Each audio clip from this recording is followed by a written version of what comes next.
David, though an imperfect man, was truly a man after God's own heart. And as courageous as it was to fight Israel's enemies, in many ways, David's boldest moments were facing his own sins. It was absolutely courageous and bold and crazy to go fight Goliath with a slingshot and 5 stones. In fact, when David ran to meet Goliath, he didn't even have any stones. He picked them up in a dry riverbed of water. He picked them up, put them in his pouch, and took one out. That was crazy, bold and courageous. But as bold and courageous as that was,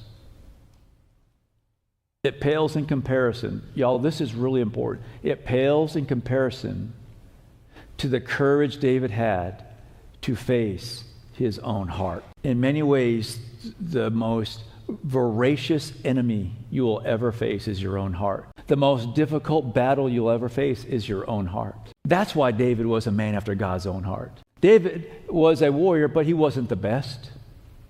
And God could use any warrior. But David always inclined his heart back to God. And his soul was always teachable, always malleable for the way of God. He always had a tenderness to the holiness of God. And as hard as the battles were with the enemies of Israel, they paled in comparison to the battle waged and raging in his own heart. And the Bible, in many ways, as it relates to David, is a record of God saving David from his enemies and God saving David from himself.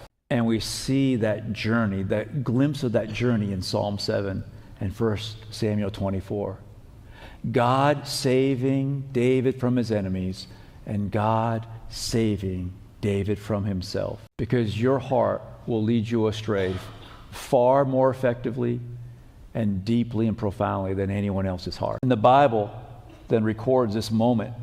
And David's moment in the cave is a master class in restraint, in discernment, and reverence under extreme pressure.